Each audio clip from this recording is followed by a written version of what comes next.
So last lecture we talked up to what's called the Roaring Twenties, and we're going to kind of skip over the details of the Roaring Twenties. Just understand that it was a time of great prosperity, but that quick and that much of a prosperous time isn't going to be able to be withstand it very long. I'm not sure that's the right word, but you know what I mean. And so we're going to talk today about the Great Depression, the Dust Bowl, and what's called the New Deal. So Herbert Hoover becomes president in 1928. He has a tagline, and it's called, he wants a chicken in every pot and a car in every garage. He promised that this is what his election would produce. There were two key issues in the 1928 campaign. One of them was prohibition and one of them was religion. Remember prohibition, they had outlawed alcohol. 1929, it's a total landslide victory for Herbert Hoover. Even a lot of the traditionally Democratic Solid South voted for Hoover during this election. He was an excellent example of the American self-made man. He was orphaned at a young age. He worked his way through college. He established a very impressive reputation as a mining engineer. By the age of 40, Hoover had become a millionaire businessman. During World War I, he directed relief efforts for starving Belgians. We sort of talked about that a little bit, and he came to rise in Wilson's food administration. After the war, he supervised post-war relief in Europe. Very well known for his hard work and taking care of those around him. However, during his presidency, and I think we have to be careful, so many people blamed Herbert Hoover, and we're going to see that in a few minutes, but the reality is we had such a very quick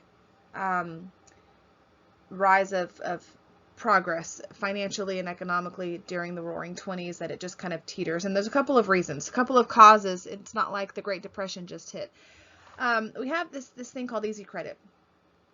The American economy is thriving in the 1920s, but a lot of that prosperity was based on what's called easy credit. The Federal Reserve Bank kept interest rates super low, which made it really easy for business people and individuals to take out loans. Many people are buying new houses, they're buying new cars, they're buying different appliances on what's called installment plans. So instead of paying the full price of an item, at the time of the purchase, they make a small down payment and then pay monthly installments, which a lot of people still live on that type of credit. And as long as the people could buy credit, factories were busy, could buy on credit, factories were busy, jobs were plentiful. We have a problem though with the stock market. So there was this massive optimism during this time period, and it was very evident on the stock market. So on the exchange on Wall Street, New York City, most factories were owned by shareholders, and a shareholder is a person who owns stocks or shares in a corporation. As the business prospered in the 1920s, stock dividends or earnings that people are making on stocks soar. Many people are investing in stocks, which then cause the stock prices to go higher every single day. So a lot of America's money is tied in the stock market. That's going to become important in a minute. Another issue is some very risky investments. So some investors are practicing what's called speculation, which is a very risky investment for a very quick profit, supposedly. Ignoring the true value of stocks, they're trying to buy stocks while it's going up and then sell it at a higher price super quick. They were convinced that they could always sell at a higher price, so speculators were buying and trading stocks far above their actual value. Stocks like consumer goods could be bought on credit. Some people speculated on borrowed money, sort of gambling that the stock market would continue to thrive. By paying as little as 10% of a price of stock in cash and securing a loan to cover the balance, people would hold on. It's called stock on margin. Margin buyers hope to then sell at a good enough price to repay the loans they borrowed and then still make a good profit. And this combination of really easy credit, I can borrow more and more money, I can invest it in the stock market with the hope of making more money than I can pay back my loan, and it made this cycle that really became a breeding ground for an economic disaster. So prices of the New York Stock Exchange are at this historic high, and they just begin to surge upward in the spring of 1828. Really, in spite of a few little slumps, the whole first half of 1929, it's just climbing. The reality is, if you had sort of been observing what was happening, you could see signs of a slowing economy. In June of 1929, industrial production begins to decline, and if things are not being as produced, they're not going to be able to sell as much, which means they're not going to be able to make as much, which means their stocks are not going to be as valuable. A few stockbrokers and economists warned that many stocks were greatly overpriced. Several major investors decided to sell their stocks before prices began to decline. And what we end up with is by the end of September, stock averages began to decline steadily, which means more and more people begin to sell. Prices then drop, and ultimately we have a total, it's called a stock market crash on October 29th, 1929. We refer to it as Black Tuesday. Basically, this massive wave of selling stock sent prices spiraling downward, and 13 million shares of stocks change hands. During the afternoon, several very wealthy banking houses, including J.P. Morgan's company, invest a whole lot of money into these sagging stocks with an effort to sort of slow everything down, but it doesn't work. They're not able to stabilize it.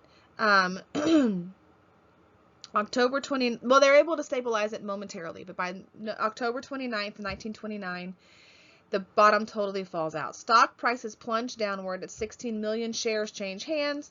$33 billion were lost by mid-November in the New York Stock Exchange.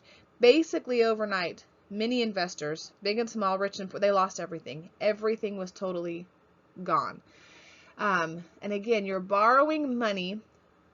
You're putting money in the stock market based on borrowed money, and you just have this cycle of not enough actual money in any system, and it causes this crash. And we have these things, bank failures.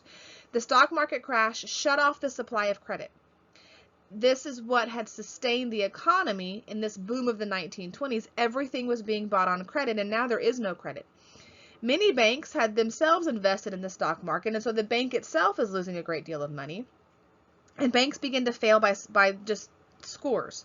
More than 4,000 banks closed between 1929 and 1932, destroying the savings of thousands of citizens. So I have a bank account. I have a couple of bank accounts, and all of that money is inside of my bank. And if that bank closes, my money is gone. It's gone. And that's what happened is as these banks are closing, anyone who had money in those banks, the money is absolutely gone. Unemployment then, in addition to this decline of trade, you have foreign trade falling off drastically, because what happens is as the American economy crashes, we're no longer purchasing from other foreign countries, which means their economy is going to crash, and we have a worldwide depression even spreading through Europe. Hundreds of factories are unable to sell their products, which means they have to lay off employees. But by 1932, 1933, those are the worst years of the Depression. 13 million workers, 1/4 of Americans' labor force, are out of work. Huge amount of the Americans are out of work.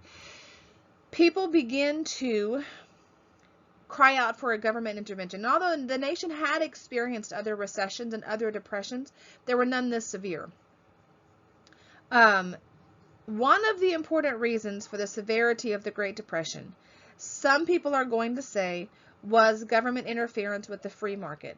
So, and we don't really have time to go into that, and that's kind of hard when we're not face to face, but by the 1930s, an expanded money supply was badly needed to help banks meet their obligations, and the Federal Reserve took action to contract a money supply. The result was more and more banks falling, which means more and more families losing all of their savings. The Federal Reserve System accomplished exactly the opposite as they were trying to do by increasing the money supply. Thousands of Americans survived the best that they could. In cities, many people, including college graduates, were shining shoes for a living. As the Depression worsened, soup kitchens, bread lines, shelters sprang up throughout the land to meet the needs of the poor. In larger cities, you have groups like the Salvation Army, the American Red Cross, meeting the needs of the unemployed. By 1933, a whole lot of private agencies had mobilized for relief. The YMCA, Catholic groups established some child care homes. Jewish communities are founding institutions for poor children. Goodwill industries, and all of these things, we have private charities popping up all over the place to help with these displaced families. Here is a picture of, and I think this is a picture for a bread line, is what they call them, or a soup kitchen. And you have all of these people in the middle of the city. They can't eat. They don't have enough money to pay for food. And it's interesting. I love to look at these pictures, because when you picture like a homeless shelter, or places where you are looking to feed the poor, you sort of have a picture in your brain as to what those people are going to look like. And these guys are all dressed in their fancy suits. They have their good hats on. Their shoes are shined and polished and beautiful, because these guys were wealthy. They had all of the things that you would have being a wealthy person in the 1920s. And so now they've lost everything. And it's interesting to look at some of these pictures and how well dressed these guys are, who are now in unemployment lines, and in soup lines, and in bread lines. All right, I just wanted to show you a couple of pictures. So literally, families lost everything. This is a picture of a family who is walking to find work. I mean, they have what they can carry. And again, look at how they're dressed. He has nice clothes on. He has a nice hat on. She is dressed in her skirt. The children are all dressed and clean, and they've literally packed up what they can carry, and they've left to try to find work. The depression was so massive in certain areas. Now, this picture is a famous picture, and it's not the only one that there is, but it got so bad that people are literally selling their children because they cannot feed them. Orphanages, they are skyrocketing in how many people have just dropped off their children because they can't afford to feed them. Now, I can't even wrap my head around that. I mean, I would not be living in that house. I'd be living under that staircase if that's what it meant to feed my children. But it was a really, really hard time for the American people. Another issue that really hit American farmers big time, especially in the Midwest, was this thing called the Dust Bowl. Now, the Dust Bowl is a severe drought in the Great Plains, Kansas, Oklahoma, the Panhandle of Texas, and this is an actual picture of a dust storm rolling in. And just to give a little background is how this even happened. Like, literally, it's miles and miles and miles and miles of land being hit by these huge dust storms. And we're going to see some pictures in a few minutes of the effects of this. But the most easy explanation that I can give as to how this happened is, during the 20s, during the Roaring 20s, you have farmers planting and planting and planting and planting. They're borrowing money to have more stuff.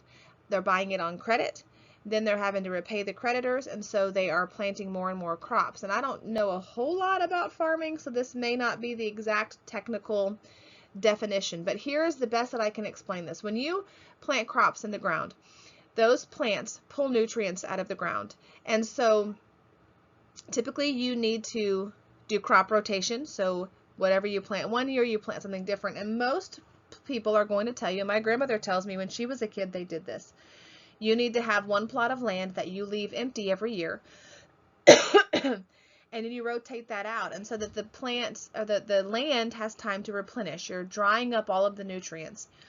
And if that wasn't really happening, that these farmers are literally using up the soil, then a depression hits, and there's literally nothing left in the soil. And as the air gets drier and drier and wind picks up and picks up, you literally have these giant dust storms. And that's not a like rain cloud hitting. That's not fog. That is dirt. That as the wind is blowing and it's picking up, it's almost like an avalanche of dirt hitting. And there's pictures of and stories of like cows who suffocated because there's so much dust they can't breathe and they die. People suffocating and dying. Days and days. It's not like a 5-minute storm. It would sometimes be days of just dust constantly blowing. Everything was dirty. Everything was covered in dust.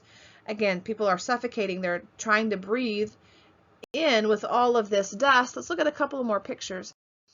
These are two pictures, and if you can see, that's a house. On the left, that is a father and a son walking back into a house that is halfway covered with dirt. And then you can see on the right side, that's a vehicle. You can see the top of tire or wheels that were from a buggy covered in dirt. This is unlike anything that I've ever even seen in history, and absolutely ridiculous. Farms can't happen. People are leaving in droves because it is absolutely, in these Great Plains, impossible to live. A lot of these guys leave. They pack up what they can. They start walking. They go to California. The American Red Cross is a private charity, provides relief for many farm families. Congress proposed a bill for government relief. President Hoover asked the Red Cross if it needed additional funds. The Red Cross replied that the Red Cross replied that not only did they not need government finances, but the mere suggestion of government assistance had already caused a decline in private contributions. So the Red Cross said, look, the moment that we get government money, individuals are going to quit giving. And so the Red Cross continued its relief without the aid of the government. You have people like John Steinbeck writing books called The Grapes of Wrath, which describes the plight of, it's called the Okies, families from Oklahoma, who try to go to California to find work, because all of these displaced farmers are out of work, but they still have their mortgages, they still have all of their debt from their farm equipment, and then we're in the middle of this Great Depression, and it really was bad. It was a bad situation for so many of these farmers. Then the president, Herbert Hoover, finds himself in a really hard place. He spends most of his administration battling the Great Depression. He really did want to alleviate the problems of the Depression, but he did not want to increase the powers of the federal government to do so. We sort of had seen through Calvin Coolidge what a hands-off government could do, and so he decided he did not want to increase the federal government to do so. He wanted to preserve the principle of individual and local responsibility. He did approve some limited or some temporary government assistance, but he really felt that private charities and these kinds of things should be the majority of the help. He began to urge all Americans who could afford to do so to increase their giving to these charitable organizations. He began to ask businesses not to reduce their wages, and he intended this to keep the economy moving. Unfortunately, the Depression was so big that these increased it didn't work.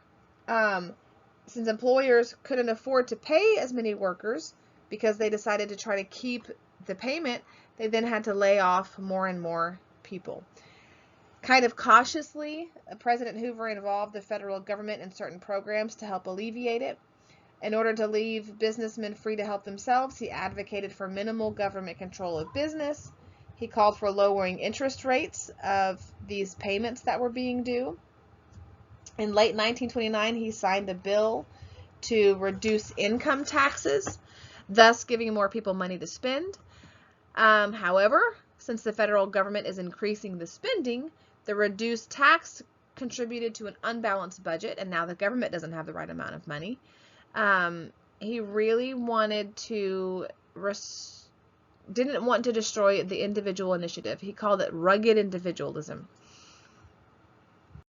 But as happens many times, Americans get angry, they're hurting, they're starving, they're hungry, their kids are hungry, and they have to be angry at someone, and they chose the president to be angry about or angry with, and they end up with this is like a homeless shelter or homeless camp outside of the town, being built out of whatever they can find. They call these Hoovervilles in a protest to Herbert Hoover. He really got the short end of the stick, and I understand his desire this was a really hard place to be in, because he doesn't want the government to take over, because he understands, or he thinks that if the government steps in, we're going to create a nation dependent on the government, and then we lose all of the individual ability to work and desire to work, and it becomes a big mess. But he takes the brunt and the hatred and the anger and the frustration from the American people. Again, this is a picture of what they call Hoovervilles. So there were many Americans, and the reality is the majority of them were able to figure out a way to provide at least their minimal needs. However, there were several people who began to convince others, and there are many people who believe the government should solve their financial problems. By 1932, the Depression was at its absolute worst. And of course, this is an election year. So the issue of government relief programs really become a key factor in the presidential election of 1932. The Republicans supported President Hoover because they liked his idea of limited government. The Democrats began to back a guy called Franklin Delano Roosevelt. We call him FDR. President Hoover could not be blamed for the Great Depression. Like, there's no way. He had taken office 7 months before the crash. That is not enough time for it to be his problem, but he took the brunt of the issues. So FDR puts into place this idea. He wins the election of 1932. He promises to balance the federal budget, which is now out of balance because Hoover doesn't want to. He decreases the amount of income tax. At the same time, he's giving more aid, and so now we have an unbalanced budget, which is not good in your economy. Well, it's not good in anything. He begins to tell people, look, my greatest concern is you. It's for the average American. And then he introduces this thing called the New Deal. And the New Deal is, he wins by a landslide. Roosevelt wins by a landslide. He introduces this thing called the New Deal. And the New Deal is this firm and aggressive action to pull the United States out of depression, which sounds great. The problem for some is that it was using government finances and government, what some would say dependency, to pull the American economy out of its failing position. His wife's name was Eleanor Roosevelt. She was basically one of his chief advisors. President Roosevelt was not super healthy, and so she becomes the one who's traveling all over the place. She travels over the country. She's representing her husband. She becomes a very powerful figure in her own right. She's promoting welfare programs. She's pushing for a new world organization to kind of replace the failed League of Nations. She becomes a U.S. delegate to the United Nations in 1945. She really did a whole lot of good work, and she was really good for him. Now, he describes his program for progressive legislation. It's called the 3 R's. It's called relief, recovery, and reform. In the president's words, this New Deal was a use of the authority of the government as an organized form of self-help for all classes and all groups across the country. The government was called upon to bring immediate relief to the needy, so relief to the needy, to bring recovery to the nation's economy, and to restore political and economic reform that would prevent this disaster from occurring again. There are pros and negatives to this. So some will say that this New Deal built hope and it gave the people confidence in the government again. And I struggle with how I feel about the New Deal because I am not a huge fan of the government creating a group of people dependent on them. At the same time, the Depression was a pretty bad situation and some help was needed. I don't know the best way that help was to be given, but I know there are many people who totally still say the New Deal was a terrible situation because it created people dependent on the relief, the recovery, and the reform from the United States. One of the coolest things that Roosevelt did is he had these things called fireside chats, and you'd sit down at a radio very, very often, and the president would kind of enter the homes of millions of Americans, talking to them, keeping them updated. They had a direct line into what was happening, hearing the president's voice, explaining the relief measures being given, giving the Americans hope, and really encouraging the average American in, chin up and let's get through this together. The New Deal wasn't an immediate fix. It takes time to get things in place. The 3 R's takes time, and it's not an instant fix. We still are having bank issues in the United States at this time. One of the biggest problems was called bank runs. And a bank run is when depositors lose confidence in the bank and rush to withdraw their money. So here's the thing.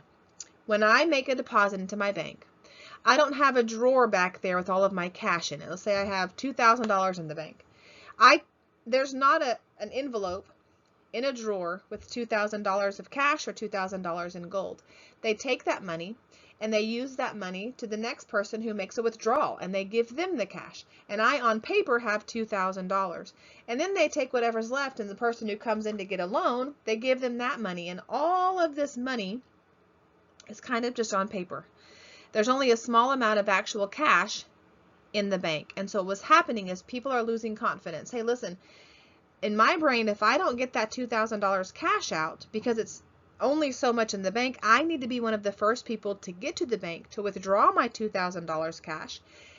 And the problem is, once the banks run out of cash, they're out of cash. So you have these bank runs. Scores of banks are failing because they have no more cash to function on. They can't give loans. They can't do anything, and so banks are failing. So in Michigan, I believe it was, one of the answers was a bank holiday. And the governor of Michigan stopped bank runs by declaring a bank holiday. He closed all banks for 8 days. And an 8-day break from being able to get to any of your cash, for me, sounds terrifying, but I suppose that I could figure out how to make it for 8 days. And the reality is what it did is it gave the banks time to calm the fears of those who were making deposits. One of Roosevelt's first official acts was declare a national bank holiday. He had seen how it had worked in Michigan, so he declares a national bank holiday, and he closed all banks in the United States. At the same time, he places a temporary embargo on the exploitation of gold. So, on March 9th, he passes this thing called the Emergency Banking Relief Act. That should say act in there. Does it say act in there? Yeah. This gives the president broad power to control banking policies and to reopen banks as he himself saw fit. So by late March, about 3/4 of the bank that had been closed were back in operation, having been declared safe by the federal government. Now, his next step was to take the country off the gold standard. And this is one of the things that I really, really struggle with. So basically what was happening prior to this is if I put $2,000 or I had $2,000 somewhere in our government, there was $2,000 worth of gold. A gold standard means your money is based on the value that is in the bank of gold. The bank's not the right word, but hopefully you know what I mean. And so here's what happened. He announced that all privately held gold, so I have 2 bars of gold in a vault somewhere, I have to turn that into the Federal Reserve Bank in exchange for paper money. And paper was no longer to be redeemed for gold. And the reality is, Roosevelt claimed that paper money was backed by the federal government would be as good as gold, but it was no longer able to be redeemed for gold. And the reality is, taking the country off a gold standard kind of shook the public confidence in the U.S. money system. In addition, the abandonment of the gold standard helped create this thing called a managed currency in the United States. In 1934, in an attempt to stimulate the economy by creating inflation, the federal government reduced the gold value of the dollar. Paper currency, which was already unredeemable, was now only partially backed by gold. And the reality is, while the attempt was to help the situation, it really spurred a lack of confidence in the American money system. So let's talk for a second about a couple of measures that were taken to help balance our economy. The first one, in May of 1933, you have this thing called the Agriculture Adjustment Act, and this becomes a law. The idea was that this was going to increase prices for agriculture products by reducing the supply of food. So here's the thing. The reason things are valuable is because there's less of them.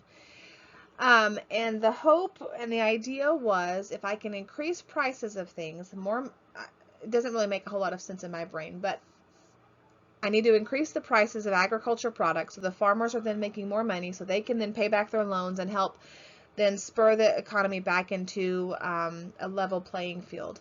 And the government began paying farmers not to plant certain crops or certain livestock in order to reduce the amount of crops that are in circulation. So therefore the price of those crops then go higher so that there's more money in the hands of the farmers.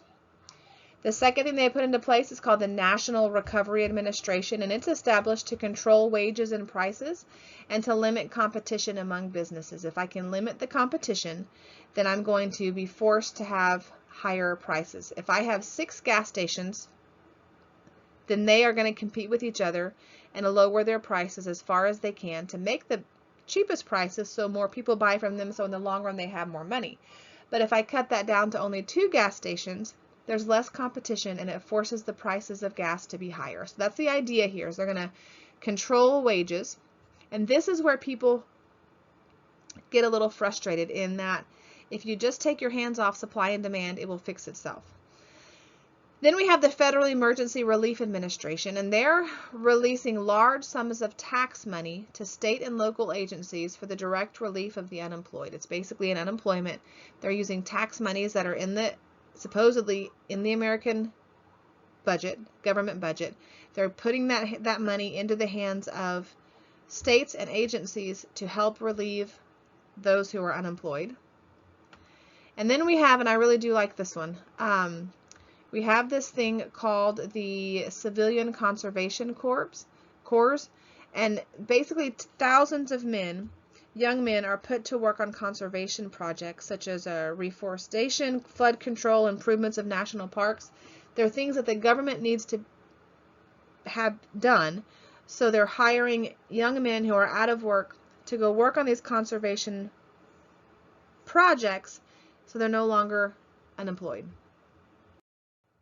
Another one that I really appreciate is called the Public Works Administration and the Works Progress Administration. And they basically are employing those who have no jobs on construction and improvement of highways, improving bridges, parks, schools, sewers, hospitals, other public buildings. Again, things that the government or that states need to have done.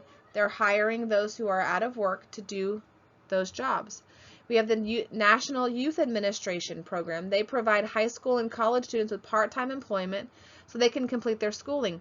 A lot of these kids were having to drop out of school, so they're not getting the education that they need so that they can go to work, because they're having to go to work to help provide for whatever they can.